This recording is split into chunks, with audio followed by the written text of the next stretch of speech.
Saya tengah baca blog mentor dan saya rasa macam menarik untuk saya kongsikan dengan tuan-puan. Masa tengah bersembang di sebuah kedai makan di Kota Baru, entah macam mana kami terbuka topik pasal emas.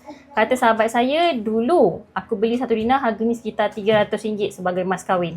Sekarang, tahun 2020, harganya mencecah RM500. Hari ni, RM2,400. Saya pun terus ambil handphone dan buat kira-kira. Kenaikan harga emas sekitar 18% setahun. Bukankah ini lebih baik berbanding saya simpan duit dalam tabung haji?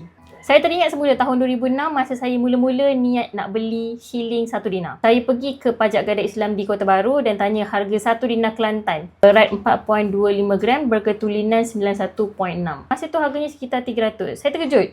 Kenapa barang sekecil ini harganya sampai 300? Hari ni lagi terkejut. Mahal. Saya tak jadi beli. Hari ni bila saya fikir balik, sebenarnya harga emas memang sentiasa mahal. Berapa pun harganya, tetap orang akan kata mahal. Emas ni memang barang yang dianggap mahal sejak zaman berzaman. Mana pun ada satu zaman, orang anggap emas tu murah. Maksudnya, kesilapan pertama bila nak beli emas ialah tunggu harga murah.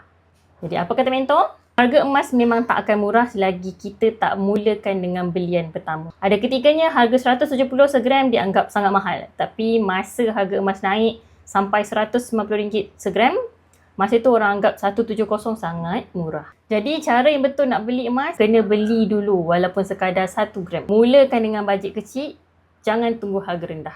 Bila dah mula beli, kita dah ada benchmark harga tersendiri. Bila emas dianggap murah dan bila emas dianggap mahal. Jadi, takkan nak tunggu lagi. Mulakan simpanan emas yang pertama. Boleh mula dengan bajet 100, tapi kalau nak mula dengan 1 gram pun boleh. Kalau nak saya bantu, boleh hubungi saya untuk saya guide sebaiknya atau follow step di pin video.